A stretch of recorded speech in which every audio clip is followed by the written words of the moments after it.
Hello, everyone, and welcome to this segment of Dear Umair.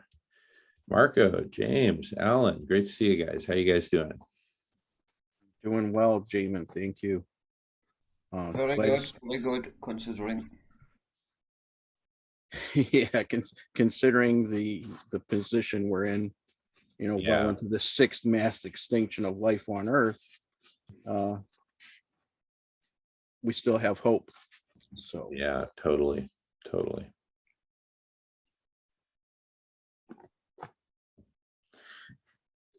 All right, well, let me get into it then. But please, you guys, jump in anytime with questions or comments as we read, and just please remind me to change the virtual background.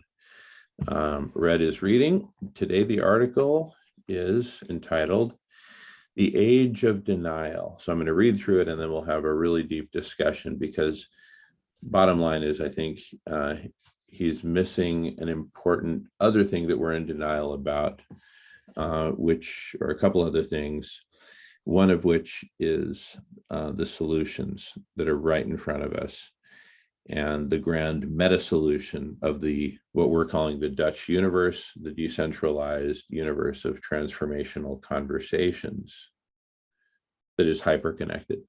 That's missing, and we're in denial about that. Denial, it's worse than denial. Most of us don't even know about it. nor do most people know about the biggest solutions that we could be implementing to save, heal, and transform life on Earth. The big two being cooling the planet through solar radiation management and food healers, feeding everyone plant-based foods. We accomplish those big two. We accomplish the lion's share of our current urgent problem to save, heal, and transform life on Earth. And, decarbonization is a distant third in relative importance or relative urgency. No matter how you slice it, it's a distant third relative to those big two. So we're in denial about what the solutions are. We're in denial that an extremely powerful meta solution exists. And I've been in denial about my background being red when it should not be red when I'm saying stuff other than reading. So sorry about that. But our bottom line is that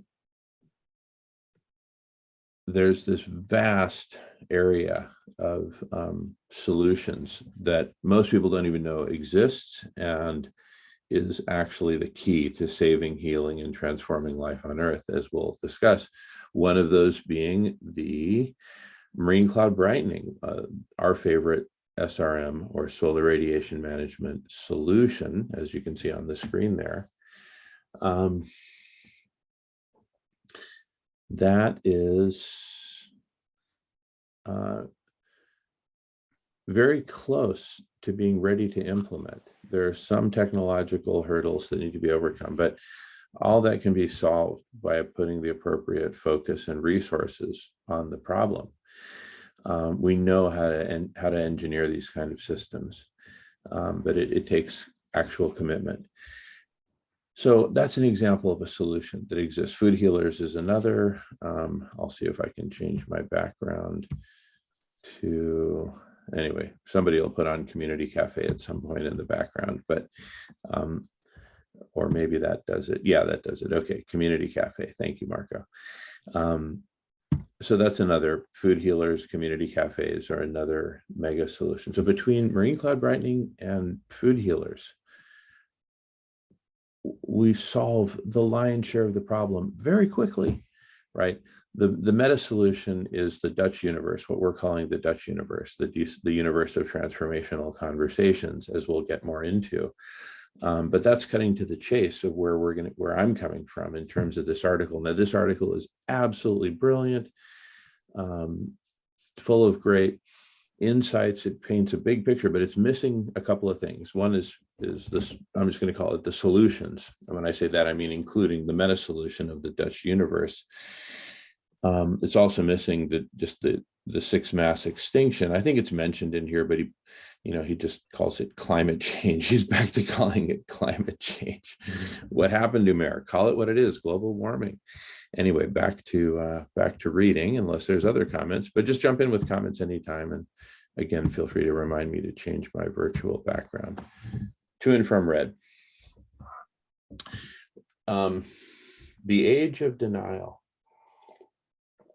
We need to start solving the 4 big problems in the world today, or else our societies will continue to implode.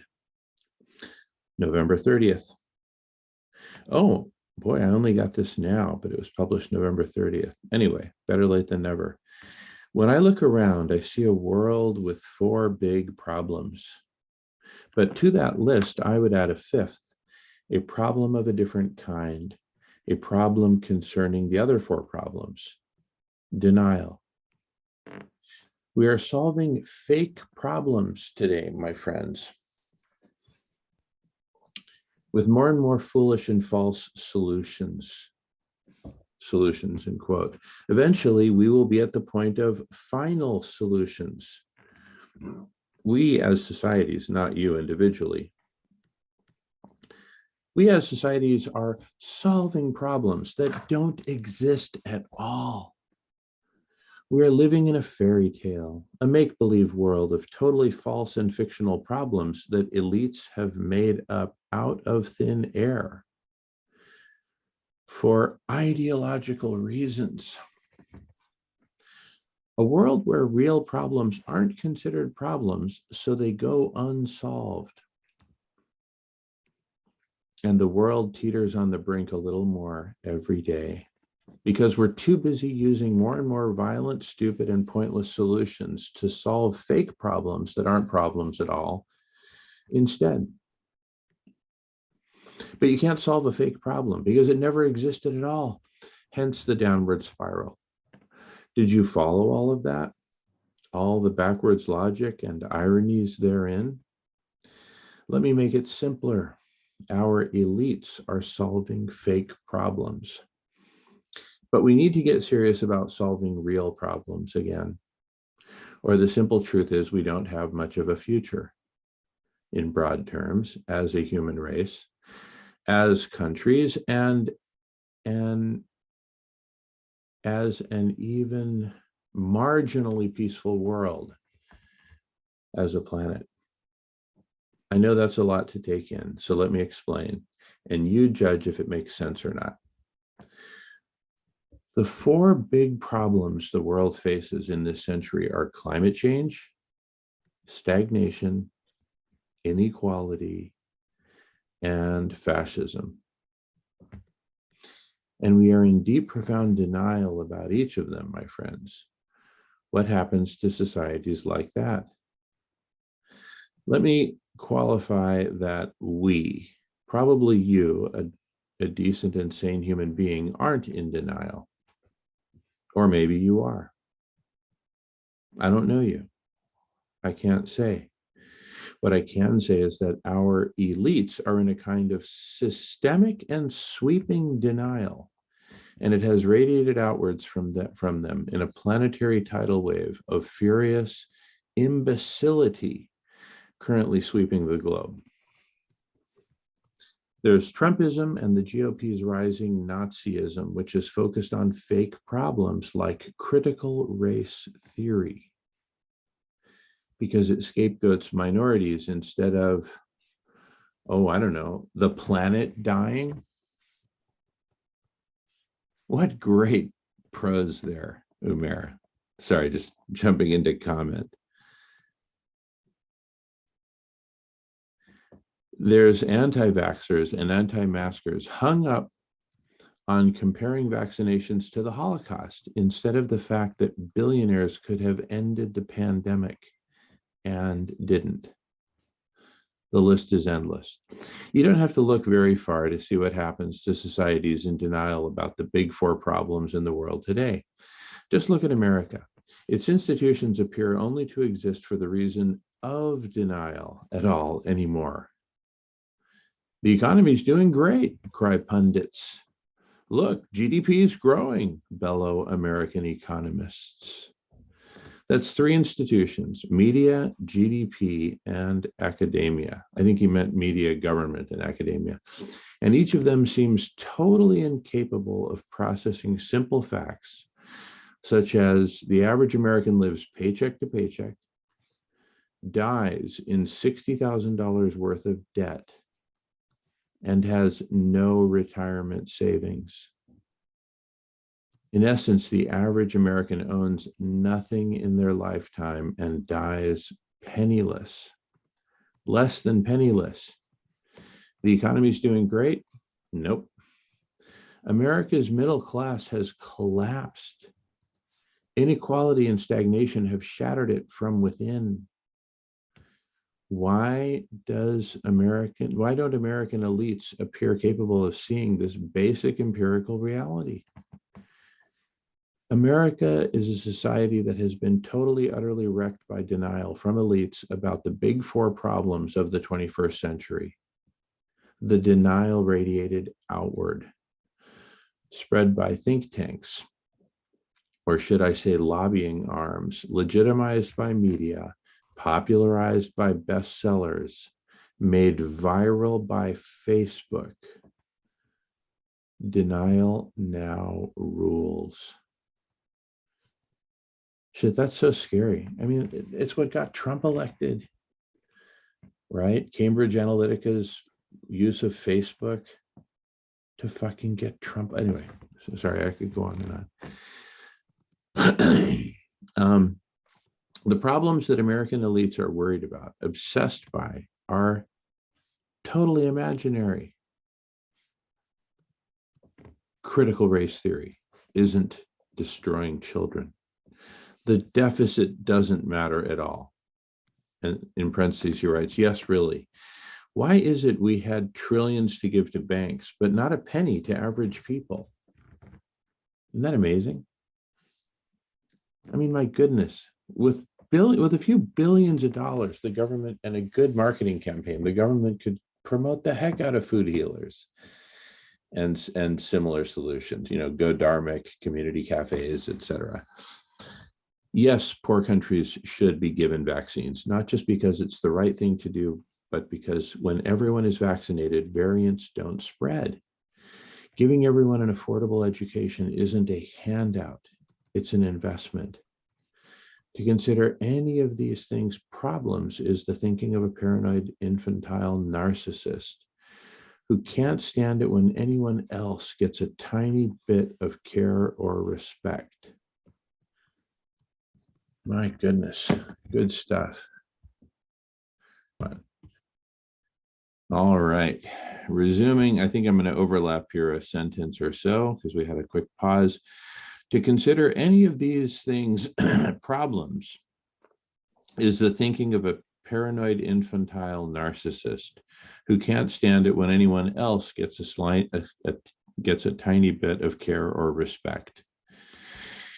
And yet American elites are so obsessed by totally imaginary fictional problems that they themselves have made up out of thin air.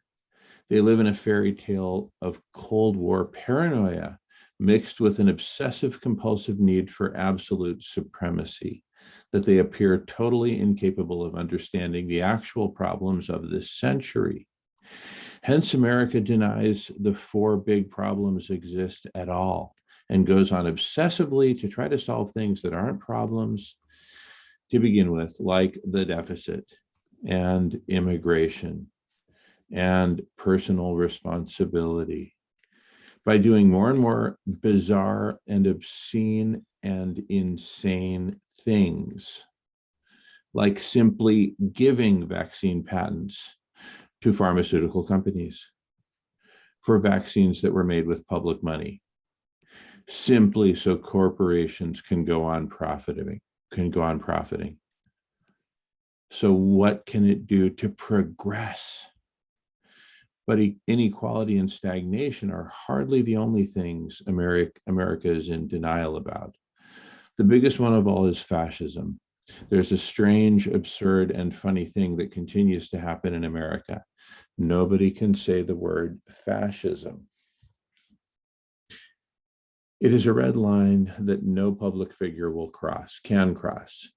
Say it, and the capitalists will take your paycheck away. The pundits will mock you and taunt you. So nobody says fascism. It is the most obvious taboo in American society right now. Nobody is allowed to say the word, even while the right celebrates violence, justifies gunning people down in the street as self-defense, and even while women and anyone who aids and abets them are relegated to second-class status in Texas, even while political representatives share cartoons of them killing their political rivals. If all that's not fascism, my friends, what on earth could be? Do we actually need to build a perfect replica of Auschwitz, brick by brick, place an Arbeit macht frei sign on the entrance and run the trains to it for foolish American elites to be able to say fascism? But just as with inequality and stagnation, you can't fight what isn't there. Since there's no fascism in America, American fascism gets worse by the day.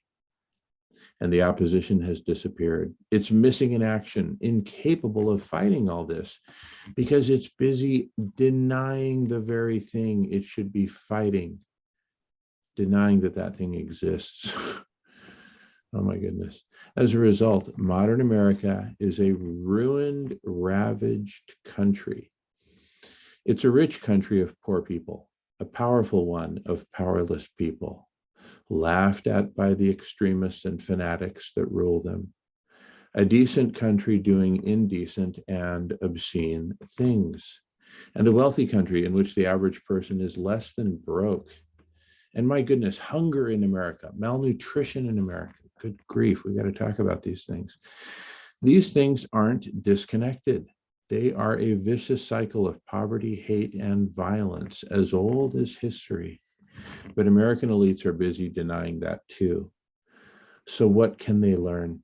What can they do? Nothing.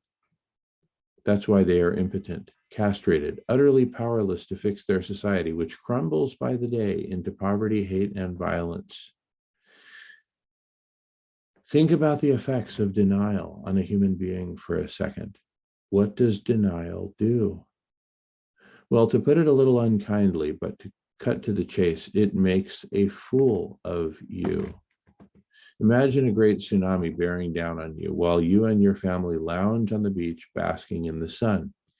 You see it first, but you say to yourself, it will peter out long before it gets here.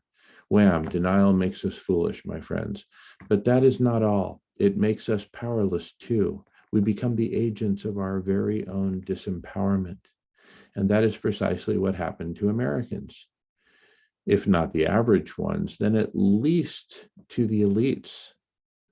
Though I'll leave that judgment up to you. American collapse therefore teaches us a very great lesson about this century. The big problems of now are so implosive that they can collapse even the world's richest and most powerful society. I want you to really think about this. What difference did making the world's most powerful military have to America? History's most perfect killing machine. Press a button and bang, anyone anywhere in the world dies like a video game.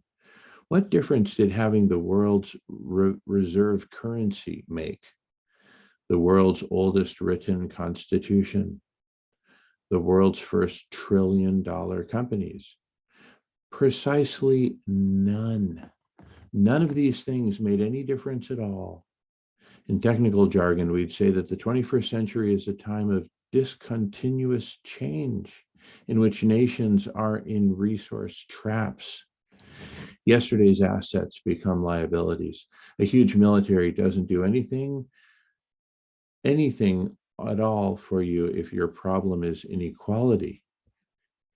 If your big problem is a stagnant economy. What difference do iPhones and Insta deliveries make? If you have history's perfect killing machine, an endless fleet of drones that can destroy anything, anywhere in minutes, what good is it when the fascists take it over? Good question. The lesson is this: yesterday's riches and power are no protection whatsoever from the big problems of the 21st century.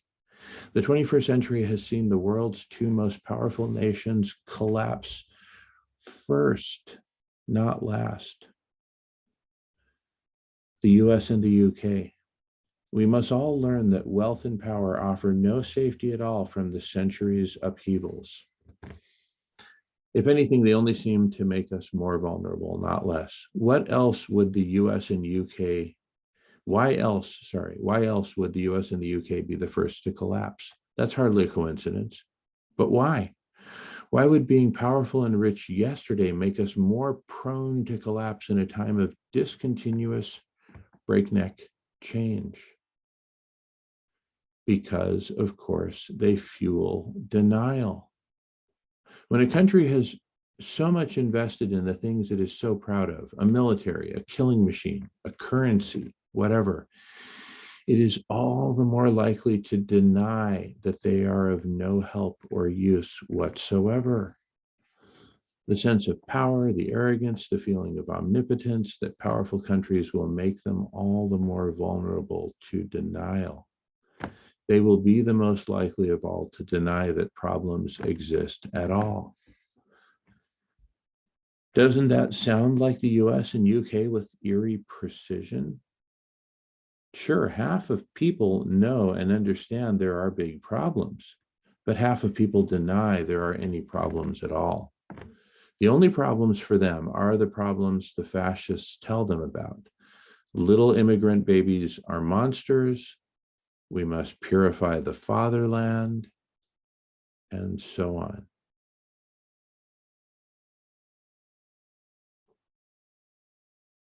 What's worse, elites in these two countries deny there are problems at all as a whole. The Democrats don't think that the big four problems of the 21st century exist any more than the Republicans do. That's why Biden's infrastructure plan ended up amounting to 2% of GDP. Not a New Deal. America and the UK are countries whose elites are totally detached from reality, both left and right. Neither side acknowledges the four big problems of the 21st century, nor the causal links between them. Hence, instead of solving them, they are being shattered by them. Denial is the great mental plague of now, my friends. It has made fools of the two most powerful societies in the world and destroyed them from inside. It wasn't Al-Qaeda or ISIS that brought America and the UK to the brink of collapse. It was their very own fanatics and extremists. Maybe it is even making a fool of you. See all the many, many layers of denial here. In these societies, fanatics and extremists denied the realities of climate change, inequality, stagnation, fascism, or even applauded them as good things. Then the whole public sphere, from academia to media, engaged in its own denial. They denied the fanatics and extremists were fanatics and extremists at all. They positioned them as legitimate experts and leaders worth hearing and following. Sound familiar? So denial radiated outward to the point that the average person's views were colored by denial too, though they probably still don't know it.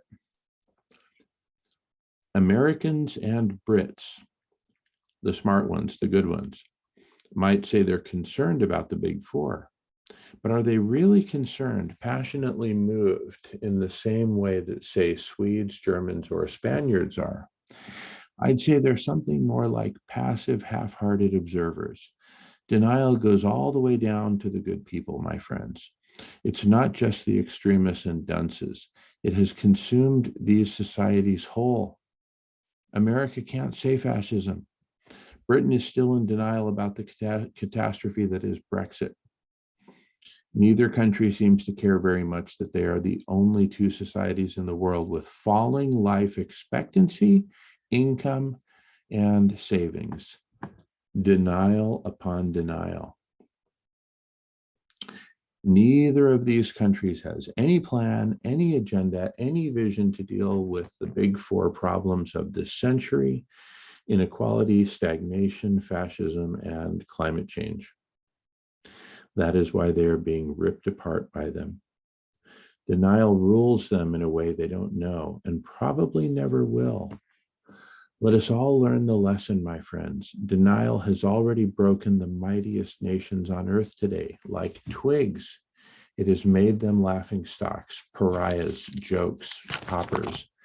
If you can do that to them, nobody is above being brought low this century, no matter how rich or powerful. Who will denial bring down next? Or will the rest of the world learn from the strange, sad story of the world's two most powerful countries, whom denial made its newest collapsed ones? That part is up to you. And there's some really good comments that I want to get to, but at first I want to just pause here and hear our own comments. His last sentence reads, that part I imagine is up to you. And again, really great comments, which we'll get to. But for now, let me remove the red background, meaning that I'm no longer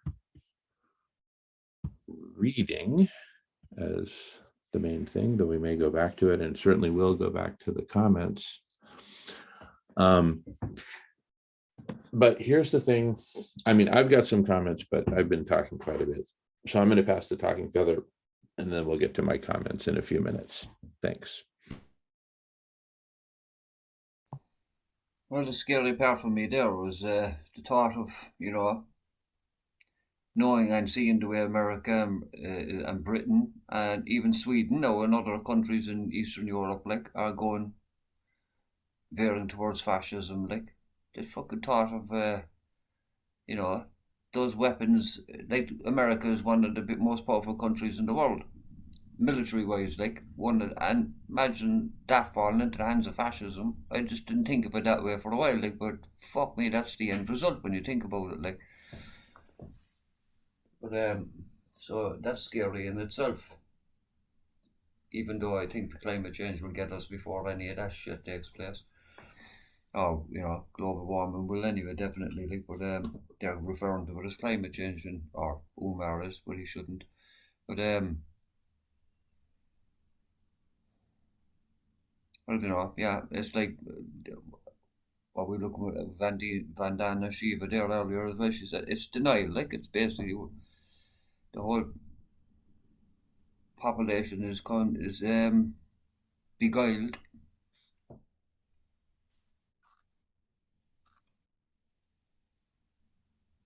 Yeah, it's crazy. I've been looking at this myself for quite a long time. When it's come out, in several different ways that for the first time ever, or for the first time in United States history, life expectancy is less than before instead of increasing. And that and everybody just blows right over that. Every time it comes up, it's just like a minor footnote, or it's like it's not important. How can, for the first time ever in supposedly the richest, most powerful, most resources country in the world, why is our life expectancy of this generation coming shorter than before? It seems like such a major thing, and it's like, whoop, just doesn't even come on anybody's radar. Just more denial. Yeah, I mean, compare that to Ireland, for example. I'm sure Ireland's must continue to rise. Just guessing. Yeah, we have a good life expectancy age here in Ireland. Yeah, We have a What if it, healthy elderly population, like, and we look after our elderly.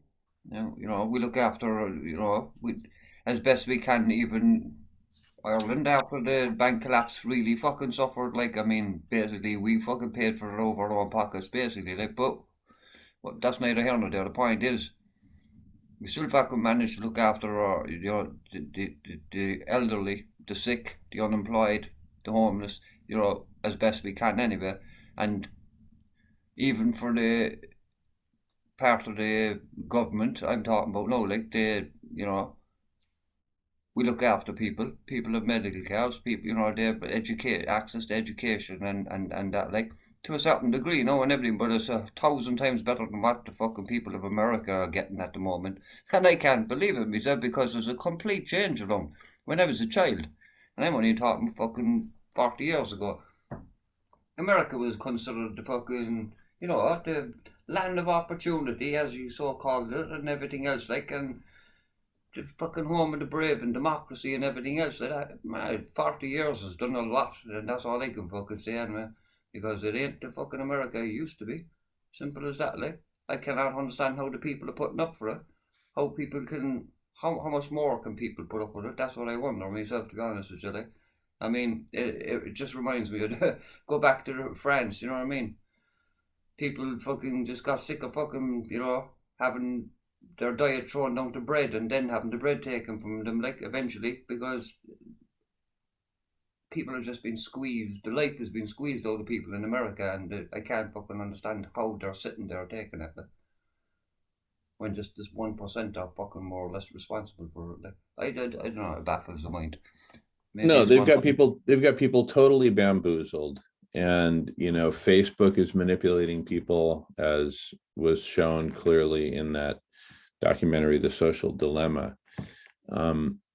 So anyway, yeah, I mean, living in the United States and having lived here the vast majority of my life, other than 1 year in Spain and 5 years in Mexico, and probably a grand total of a year or so just traveling in other countries generally. But so seeing the United States from multiple perspectives, basically, the Americans are totally bamboozled, right? We're under so much pressure for survival, right, and making it, and that we're just focused on that, speaking as a people, as a whole, right, in general terms. And so it's the Hunger Games, but people are just so focused on survival, they don't think about revolution, right? And I believe that a very positive revolution of hope and of solutions is imminent, and that's what I think is missing from Umair's list. There's two things I mentioned that are missing from Umair's list. So let me screen share, unless Marco, you've got something to say, and then I'll go ahead and share my thoughts. Or James, if you have more to follow on for that matter.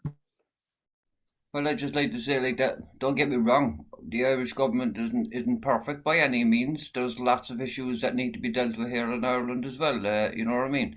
But in saying that, we have, we have a fucking far better than what I can see happening in to the average person in America. Like.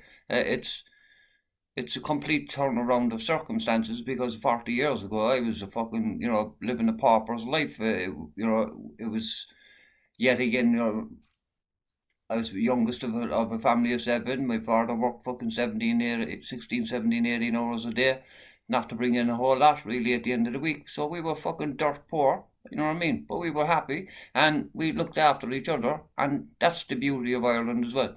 In the shortcomings of our government, the people fucking look after each other. The communities band together and they look out for each other, and that's something that America had as well. Or at least we used people that viewed America from the outside, mainly through the eyes of Hollywood now, I would say, which was glamorized as well, obviously. Like, but still in all, the majority of people in Ireland, they have at least one family member or some family member that emigrated to America at some stage. So it's always spoken of and looked upon fondly, and with reverence at certain times, like back in the day.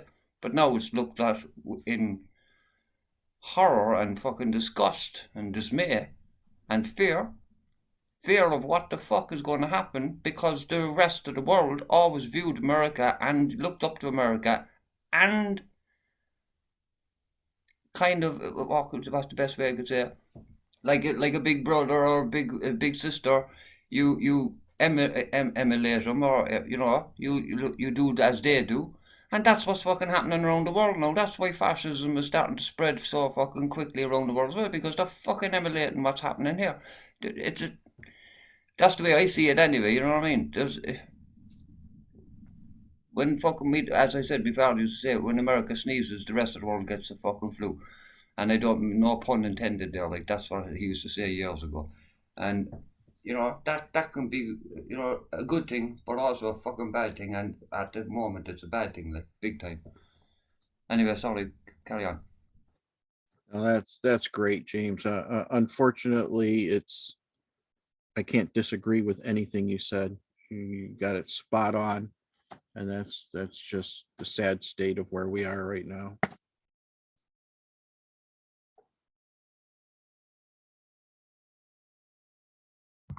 Yeah. We've been overrun by capitalism like a cancer. And capitalism has taken over government, it's taken over the media, it's taken over academia, it's just taken over, period. And it's perfected its ability to take over.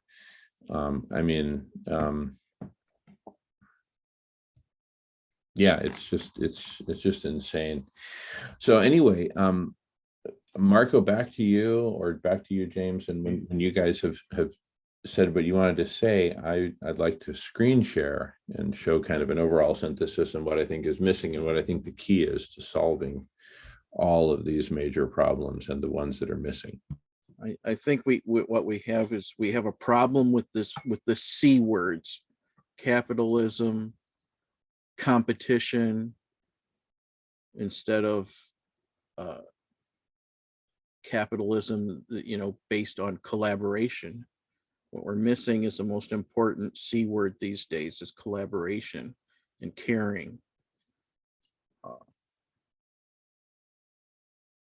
In conversation. Yeah, exactly. We need caring conversations, and we need less, and we need collaboration. We don't need competition. Competition is, always was said to, make us stronger, but I see it do nothing but inflict pain and suffering. This has to change. And yeah, I'm complete with that for now. And it would probably be nice to, Jamin, have your say, and then we can get into the comments. Okay, very good. And I've been adding some of the things from this conversation to what I'm about to share. So hopefully this will be complete. And if there's anything missing from what I share here, please just jump in, you guys, and say so. And I'm happy to add it on. Okay, fair enough. All right, great. Thanks. Here it goes. All right. So the point of his article, the main point is that we're in denial about climate change, inequality, stagnation, fascism. And what I said that he is missing, what I maintain that's missing from there is destruction of the biosphere. Now, I know a lot of that's linked to climate change. The two really go hand in hand. I also think he and the rest of us are in denial about solutions. And when I say solutions, I mean very imminent, easy to do solutions like food healers and marine cloud brightening, which would between them completely address climate change and most of the destruction of the biosphere we could address with marine cloud brightening and food healers, right? The full-blown food healers that influences the planet to go plant-based. And in the process, we completely address inequality and stagnation, completely from the standpoint that Food Healers becomes the first in a series of dominoes, right? These dominoes represent all the mega solutions that we need to fulfill upon humanity's needs, basic needs, which are, let's face it, our needs are not that great, right? We need food, we need water, we need hygiene, toilets, showers, laundry services, right? We need a warm place to sleep that's quiet, that's peaceful, where we can retreat to and sleep when we need to sleep, or just get away from it all. We need access to information, libraries, the internet, etc., right? Education, right? But these are things that can be provisioned extremely efficiently, right?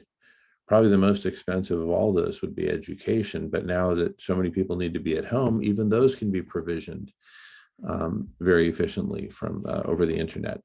But anyway, the bottom line is, I think I got off screen sharing here. Okay, so Food Healers is the first of a series of dominoes, all these dominoes that address all these basic human needs, which again are not that great and can totally be fulfilled upon. So the only thing we haven't addressed directly is fascism, but what a great indirect way of addressing fascism, because as Umair has pointed out, inequality and stagnation are the drivers of fascism. So solve those problems and we solve fascism.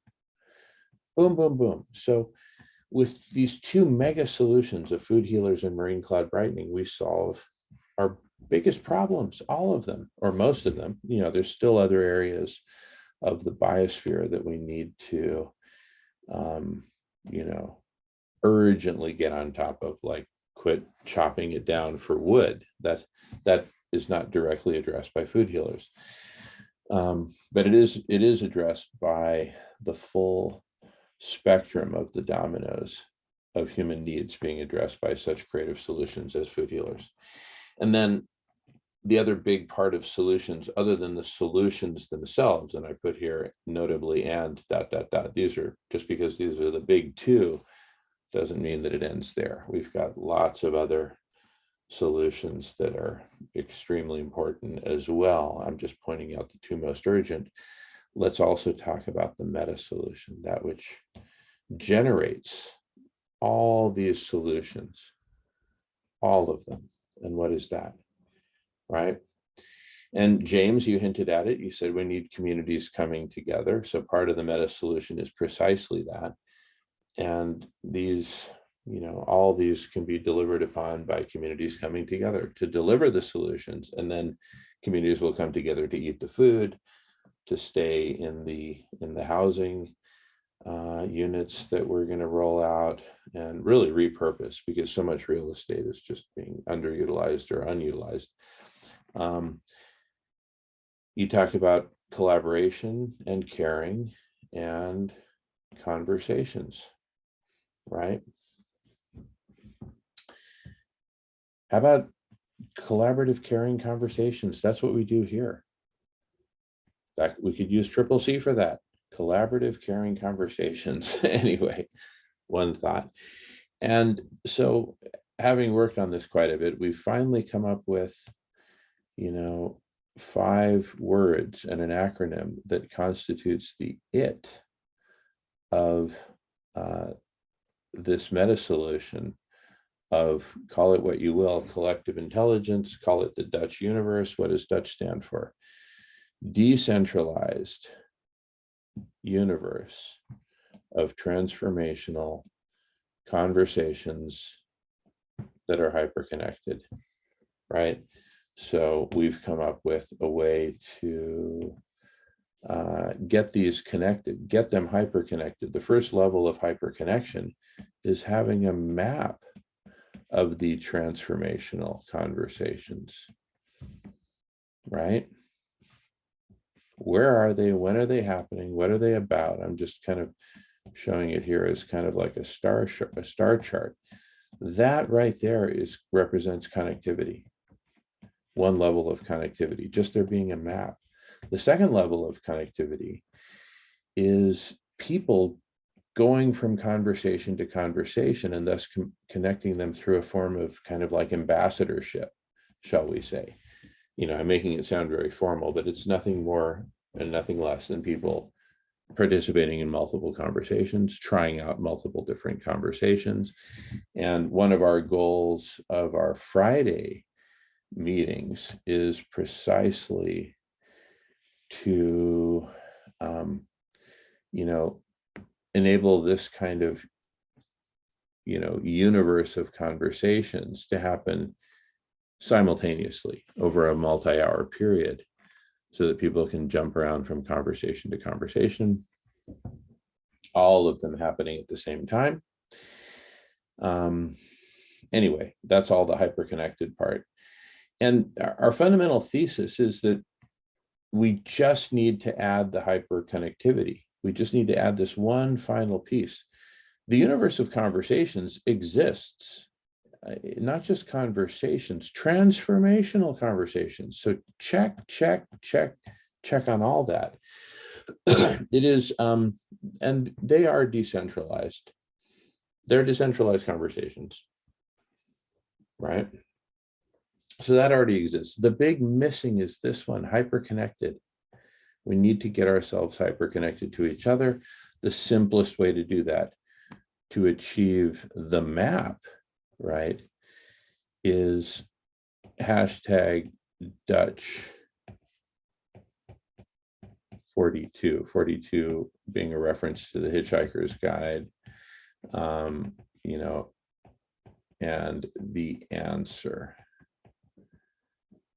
the answer to the big question of how do we save, heal, and transform life on Earth.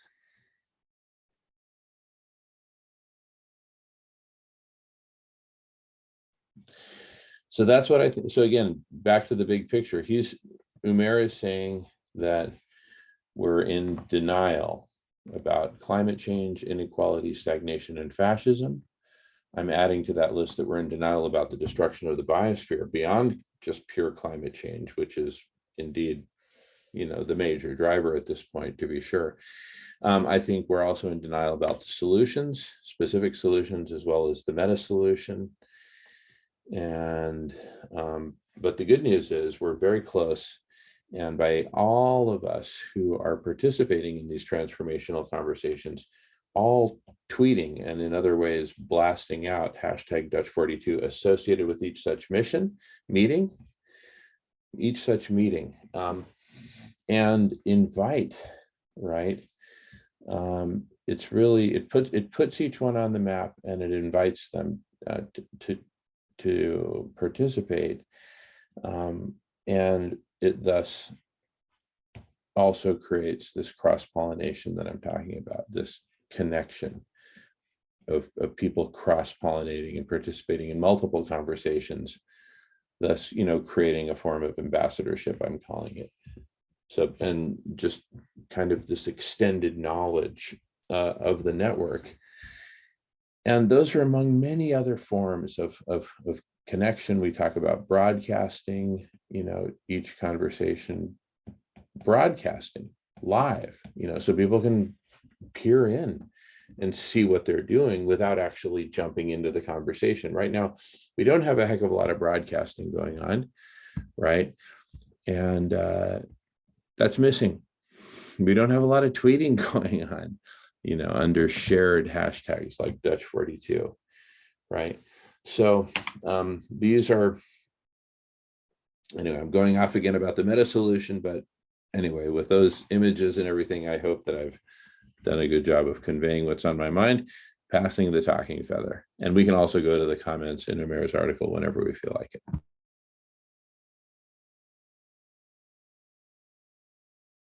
So just for those out there that might be listening to the recording, so what you're saying is anyone that's out there having a transformational conversation that's open to the universe, or even welcoming anyone to join or whatever, they just need to, when they're advertising it, hashtag it with Dutch42, and that way anyone that's having these conversations and hashtags it, they're going to see it. They'll be drawing more people to their own conversations, for one anyway, but also we're all connecting, knowing that we're all there having these conversations and choose which one we want to go into. Yeah, it's simple but perfect.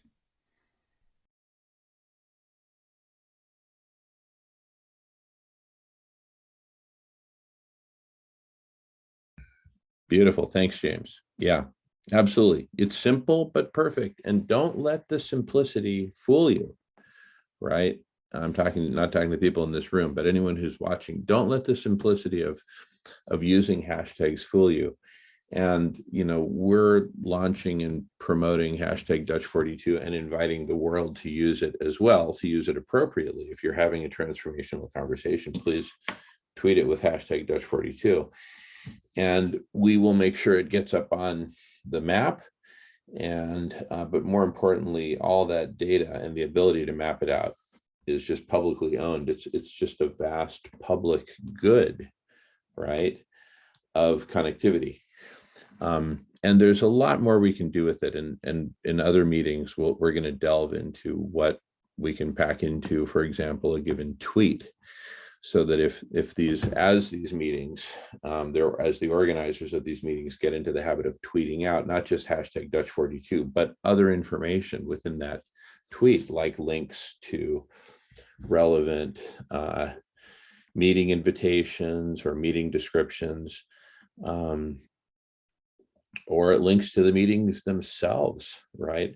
There's lots of ways that people can do it, and we need to facilitate all of them so that people do whatever is most comfortable and most natural to them. And the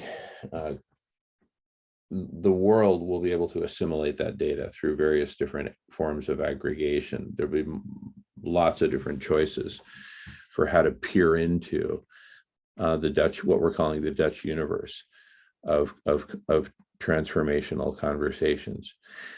And most importantly, people will be able to jump in and participate. People will be able to create their own conversations and add them to the universe, add them to the map, right? And connect them to other conversations by going to other conversations, right? So anyway, with that, I am complete and very excited. And by the way, this doesn't take away from any of the good points Umair was making. I'm just highlighting that we're not just in denial about the problems, we're also in denial about the solutions, and we're quickly solving that problem. Passing the feather.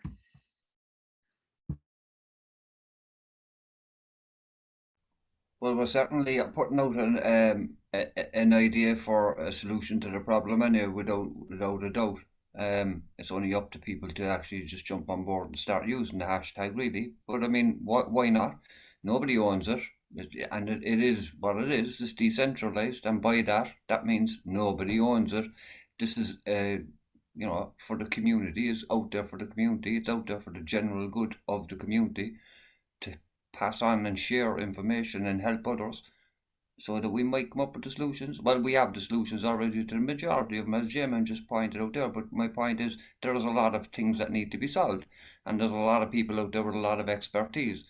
We just need them in the conversation, and we can solve all these different individual problems that we have to take on board as well after we solve the main problems. So we just need to get people on board. So Dutch 42 all the way.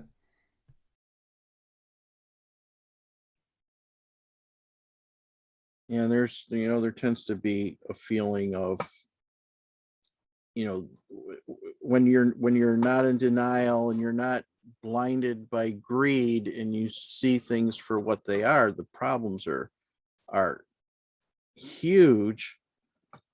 And don't be discouraged by that either, because every big thing is made up of small parts. And if we all do our small parts and have our small conversations, and some of them will grow, and good things will bubble to the top as they've already done, like in the example of marine cloud brightening, a simple, very natural way to cool the planet quickly enough that we can do all the other things that need to be done that we should have been doing for 60 years, that we should have been addressing 26 COPs ago and still haven't.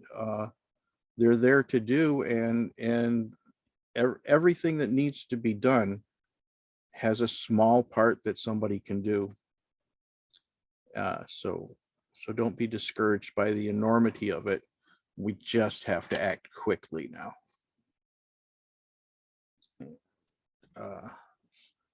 With that, I pass the feather.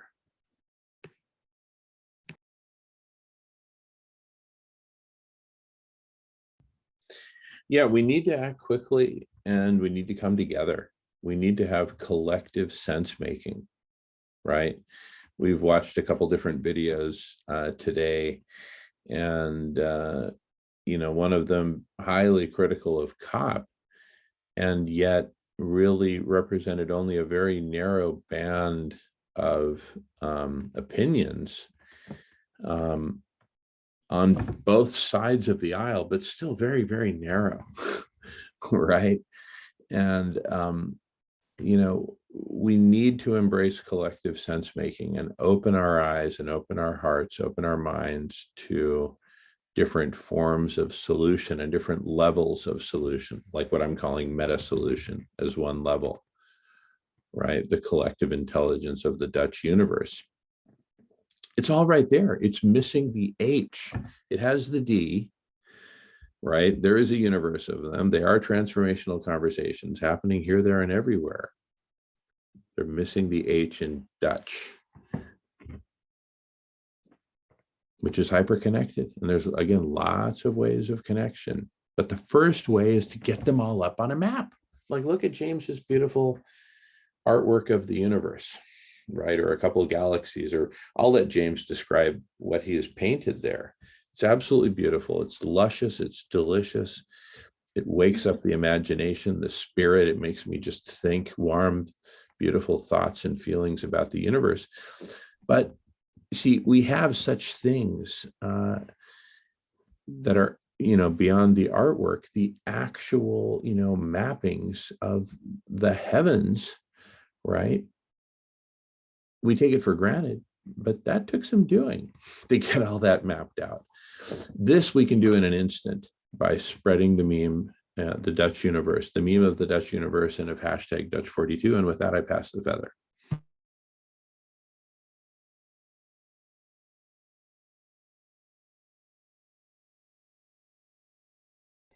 Well, just in answer to your question, it's colliding galaxies. That's what it's called but I get what you're saying.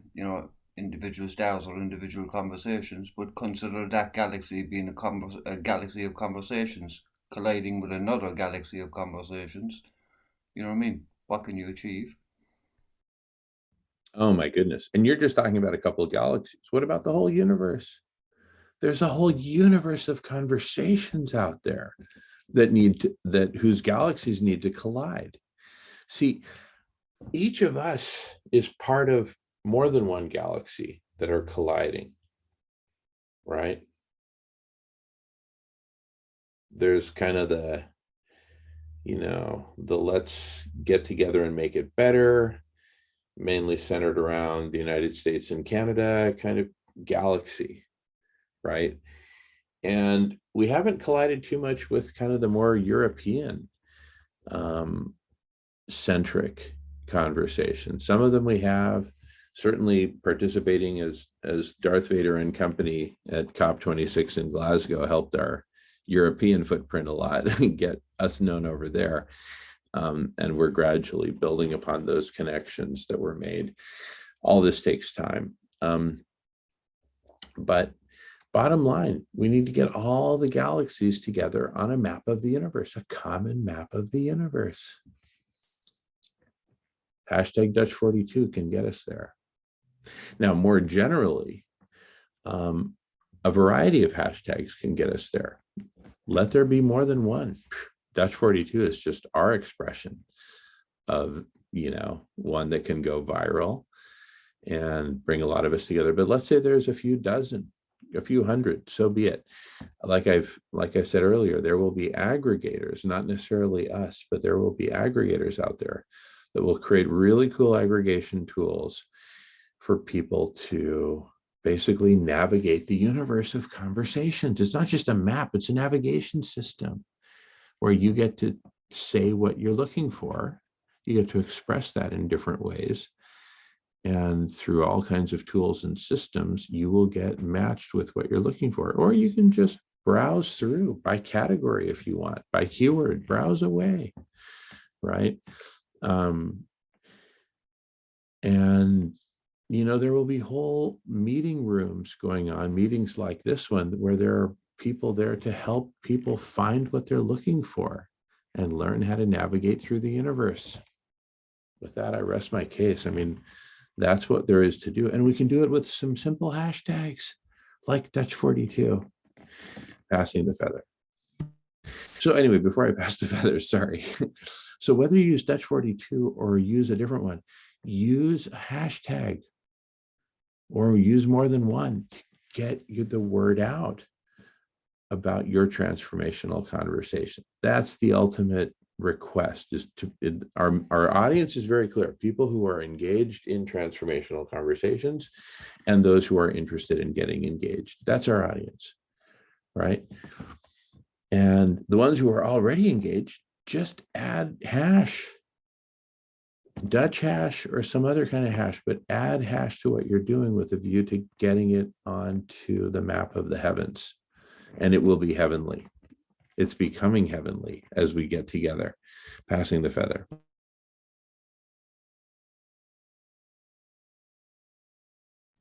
Well, if you're looking for more numbers to join your conversation, it's a perfect way to start it, because not only are you getting, is it another form of advertising that you're open to having an open conversation, but it's also kind of, in a sense, ensuring that you're getting the right type of people into the conversation as well, because those that will see the Dutch 42 are those that are interested in transformational conversations, So you're kind of narrowing your field of view as well, or narrowing your field of search. So you're getting the right people that you want there in your conversations as well.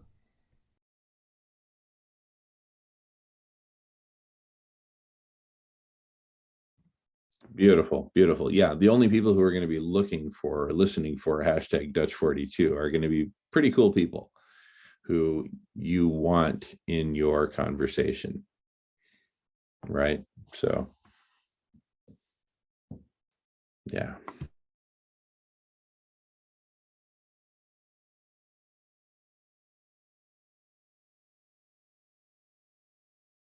I've come up with a possible name for this mission of getting the universe of transformational conversations hyper connected through the use of these hashtags like hashtag Dutch 42.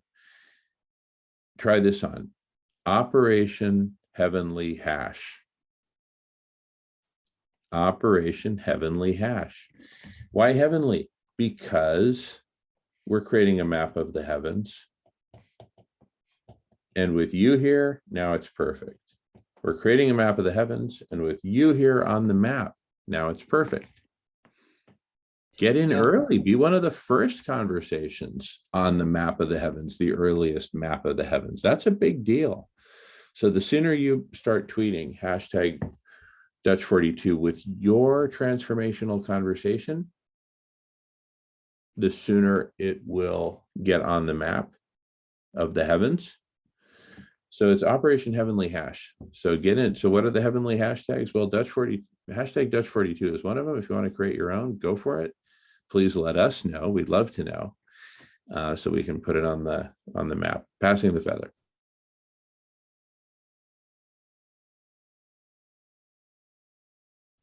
I was just going to say, Operation Heavenly Hash sounds strangely like a marijuana strain or something. Well, I'm the Bill Gates of Bud, so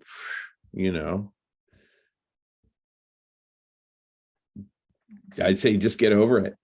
I mean, it's kind of, it's meant to be funny. See, you have a different sense of humor there in Ireland, right? According to the American sense of humor, Marco thinks it's funny, right, Marco? Oh, I think it's funny as well. That's what I'm saying. That's why I'm bringing it up. I don't have a problem with it at all. It's just, you know, Yeah, and the thing is, but so the first thing you think is Cheech and Chong, but then if you go deeper, and the people who really get the message will go deeper, and they'll say, "Wow, by heavenly, they're not kidding. They're creating a map of the heavens, a map of the heavens of the heavenly conversations, and they are heavenly." I actually think they take us closer to God, to Creator, and to all things that are good, because they elevate us to a place where we are actively co-creating solutions and getting those implemented. Right? yeah, I agree. Every time any one of us tweets out hashtag Dutch42 or any of the other hashtags within the Heavenly Hash movement, right? Maybe that's what we call it, the Heavenly Hash movement. Join the Heavenly Hash movement. Hashtag, tweet out hashtag Dutch42 and other heavenly hashtags. Yeah, the heavenly hashtags. And we'll have a list of those. We'll get heavenlyhashtags.org, right? There you go. Yeah, go to heavenlyhashtags.org. Here's a list. And we'll also have a list of the aggregators and navigators and things like that, all the different tools and systems that are made publicly available, of which there will be gobs and gobs. Watch out, GitHub, all right? And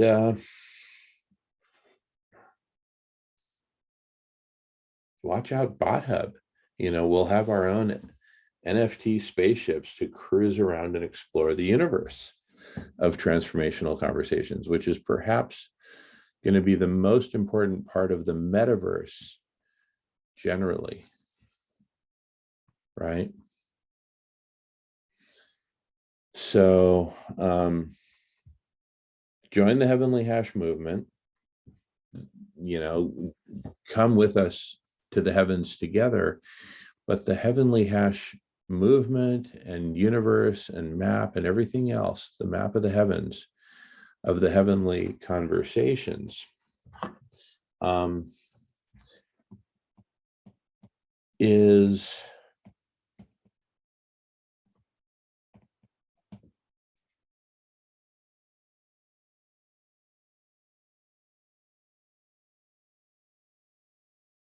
it's the lightest, simplest, freest public good meshwork, right? It creates a framework, it creates a database, it creates the data that go into the map, right, of the universe of conversations.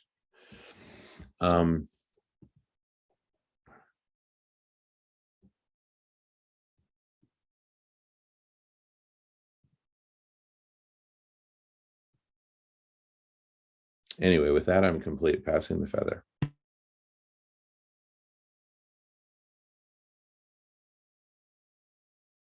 And remember, we've got some good comments to read whenever we feel like it.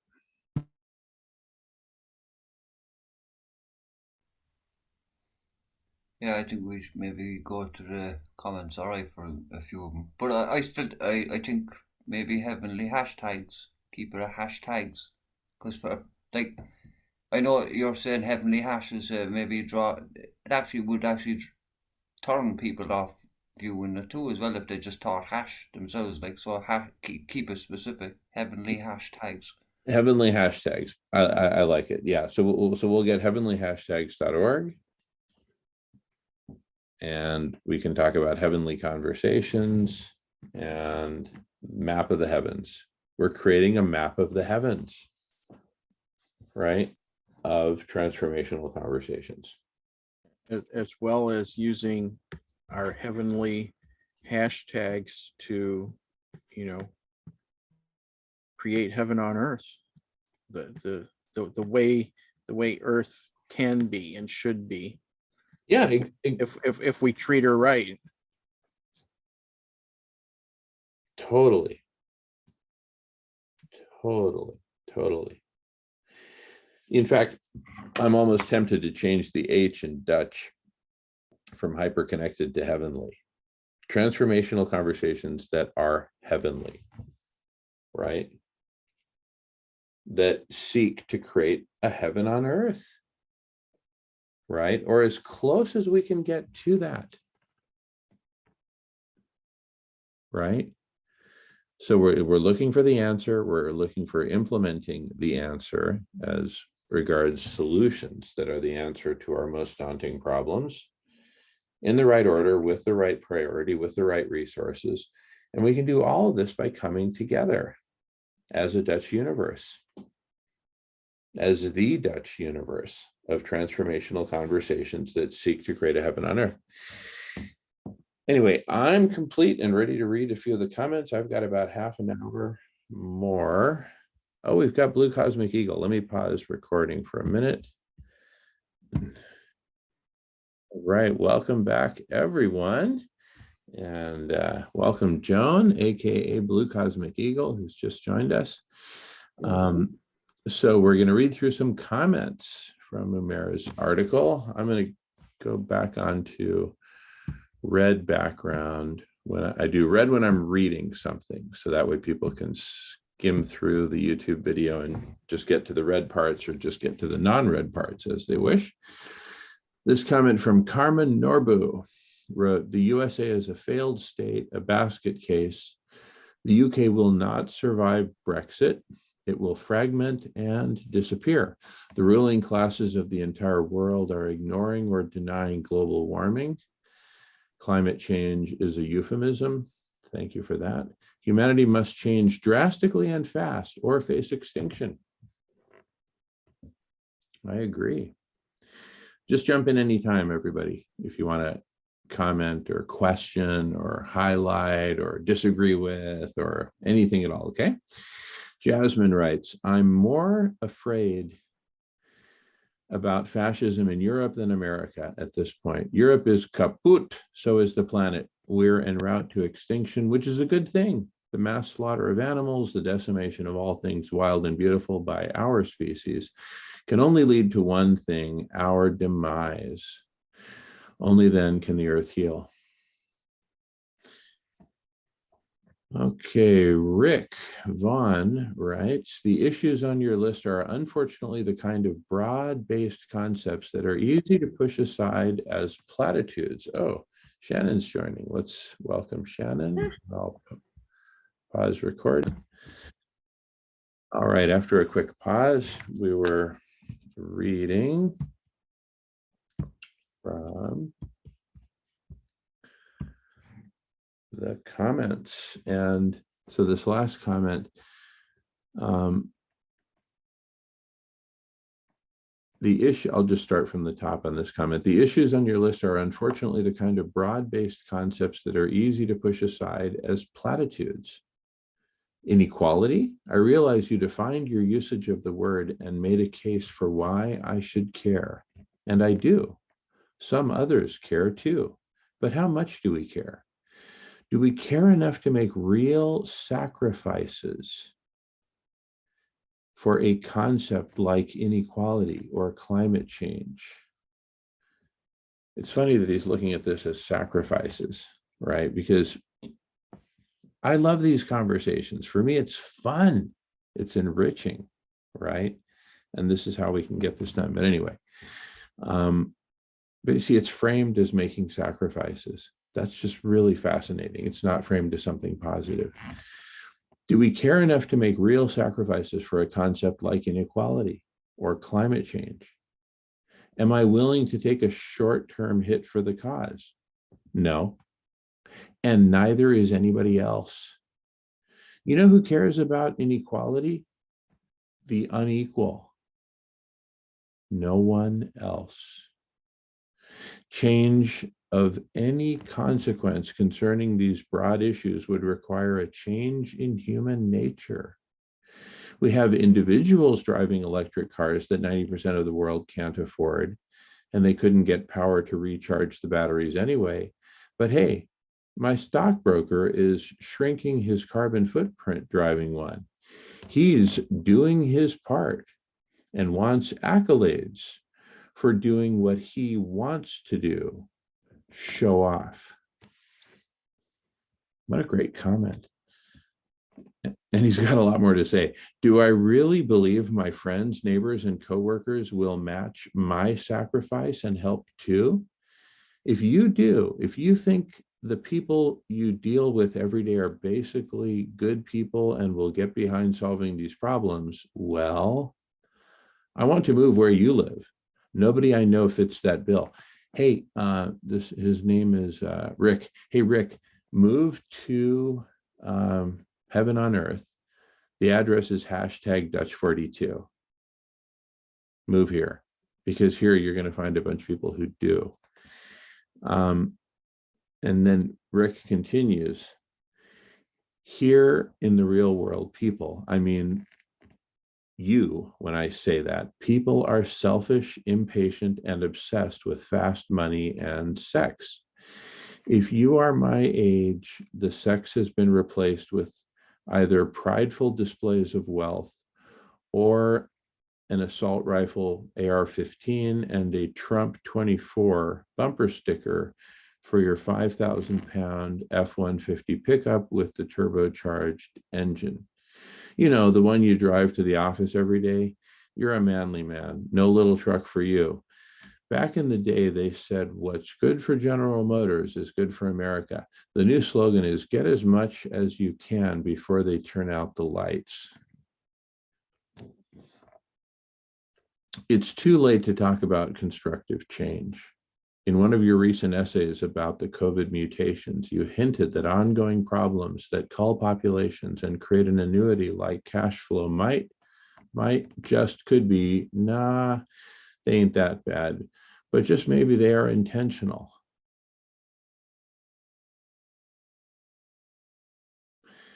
Where I think you can be of the most help for humanity would be in preparing those willing to listen for what is coming.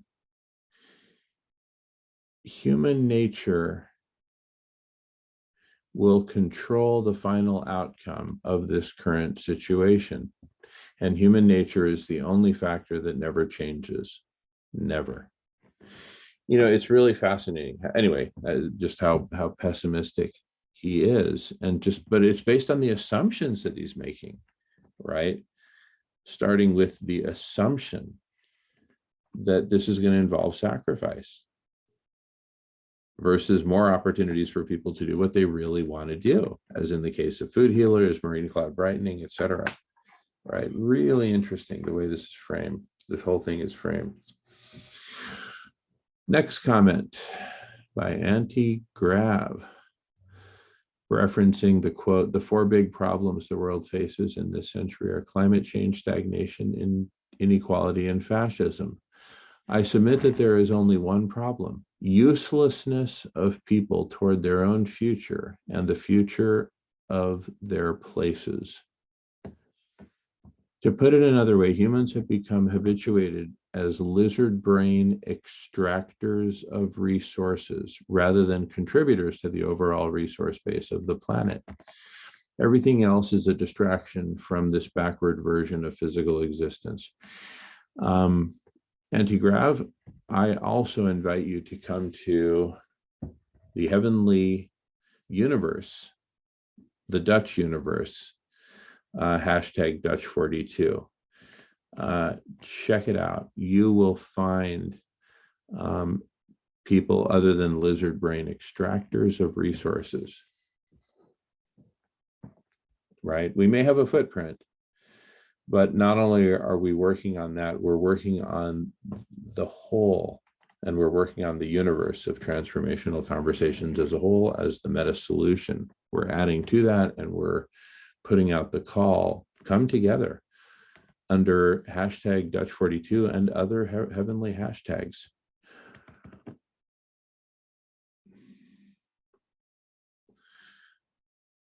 Again, jump in anytime. Joseph comes in with a comment. The 5 big problems mentioned in this article can only be solved with one solution, which is building a democratic socialist system based on the Trotskyist model. Sorry. Let's see. Lily Day writes, the 4 big problems the world faces this century are climate change, stagnation, inequality. In fact, she's quoting, and we are deep, deep, profound denial about each of them. What happens to societies like that? She answers, that if a nearly inevitable, violent, and chaotic social and environmental collapse happens, whether intentional or unintentional, the future of communication between people in both the public and private sphere will be nothing more than predatory or traumatized garble. That's a scary thought. For that to happen to communication, again, hashtag Dutch42 must create an alternate universe to that, that is compassionate, that is caring, that is collaborative.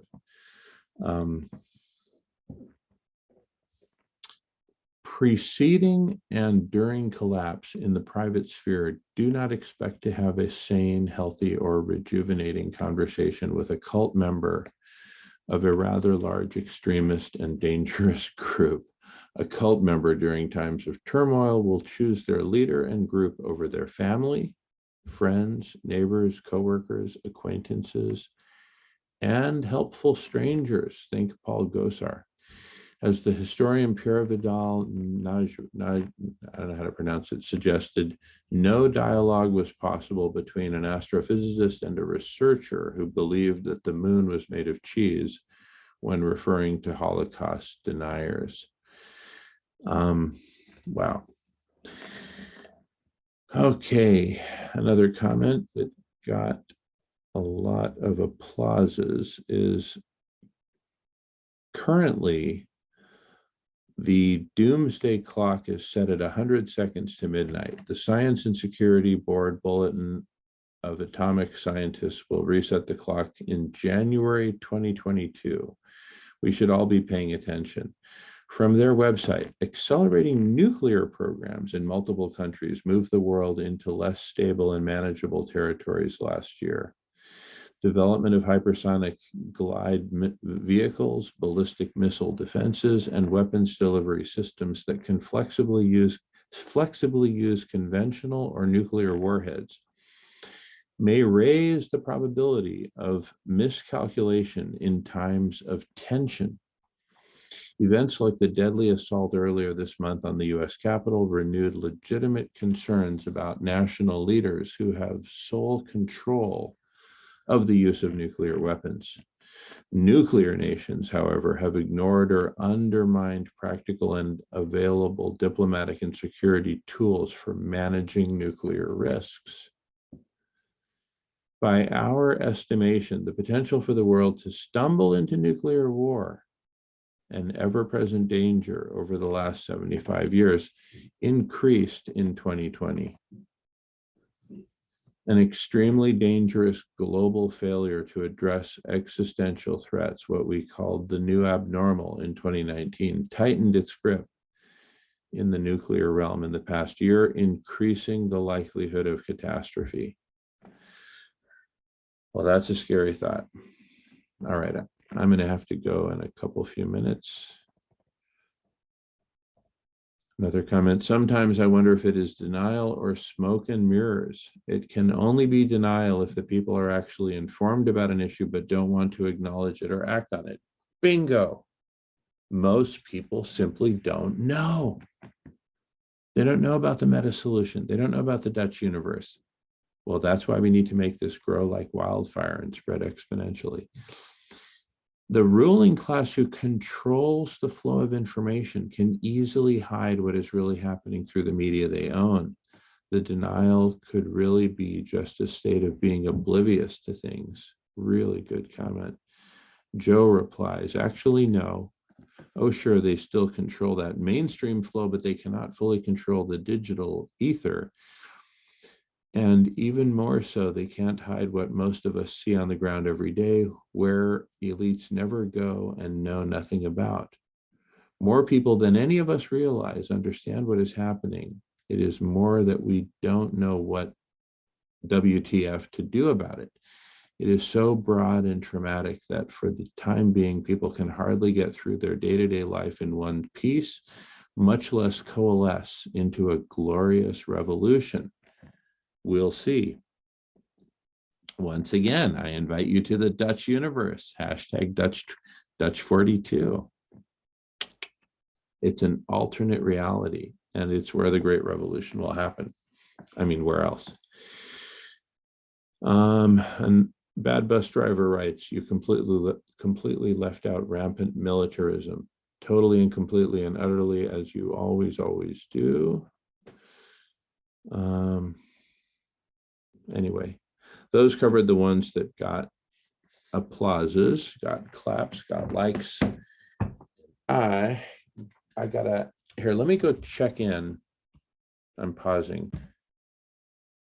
All right, after a quick pause, just want to wrap up this video recording and thank everyone for participating and all the great comments and questions and discussion. And we look forward to continuing. Look out for hashtag Dutch 42 and on updates on the Dutch universe. And please feel free to use it. And we'll see you next time on Dear Umair, which we'll also be tweeting out so that people can join our conversations here on Dear Umair. Again, look out for hashtag Dutch 42 for those invites as well as invites to the block party and other conversations here in our little piece of the universe of transformational conversations. Thanks so much, everyone. And feel free to say goodbye, whoever would like to. Hugs. Take care. Yep. Look, everybody be prepared to enjoy and learn more about Dutch 42. We're going to blow your socks off in the next few days and coming weeks. Ooh. Oh dear. Awesome. All right. Well, thanks again, everyone. And go ahead, James. Yeah, no, I just want to say thanks again. You know, it's been a great conversation. I love the article, and I especially like some of the comments as well there. And you know, I will say that for the second last person that made the comment, I agree that for the majority of those who are aware of the problems, then the answer can be, you know, the word is denial there in majority of those people's. But I think he had a good point in saying like that for the greater majority, a lot of people just aren't aware of the fucking problems. So they need to get in the conversation. Or they're not aware of what to do about it. Yeah, exactly. They just need to get in the conversation.